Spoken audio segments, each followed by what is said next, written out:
નમસ્કાર મિત્રો, વાત કરીશું આજના તાજા સમાચારની। સાબરકાંઠા જિલ્લાના પ્રાંતિજમાં માતા પિતા માટે ચેતવણીરૂપ સમાન કિસ્સો સામે આવ્યો છે। વીજ કરંટ લાગતા 9 વર્ષની બાળકીનું મોત થયું છે। પ્રાંતિજના નાની પાગોળ કારવાસમાં મકાનના તાબા ઉપર પતંગ ચગાવતી બાળકીને વીજ કરંટ લાગ્યો અને તેનું મોત નીપજ્યું છે। મકાન પાછળથી પસાર થઈ રહેલા 11,000 kVની વીજ લાઇનમાં પતંગ ફસાઈ જતા બાળકી પતંગ કાઢવામાંથી રહી હતી।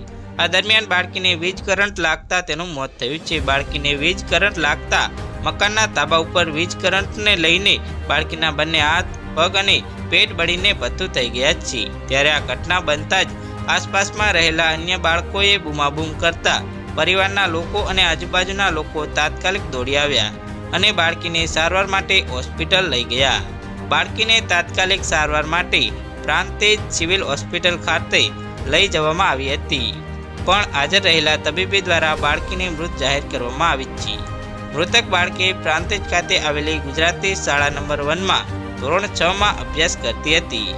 બાળકીના મોતને લઈને પરિવાર સહિત પાડોશીઓ અને સગા સંબંધીઓમાં ભારે શોકનું મોજું ફરી વળ્યું છે।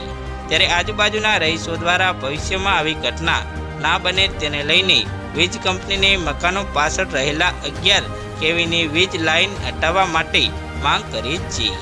તો હાલ માટે આટલું જ, મળીશું નવી અપડેટ સાથે। જો તમને અમારા વિડીયો પસંદ આવતા હોય તો વિડીયોને લાઇક કરી ચેનલને સબસ્ક્રાઈબ કરી બાજુમાં આવેલા બેલ આઇકનને દબાવી દેજો, જેથી તમને આવા નવા સમાચારની અપડેટ મળતી રહે।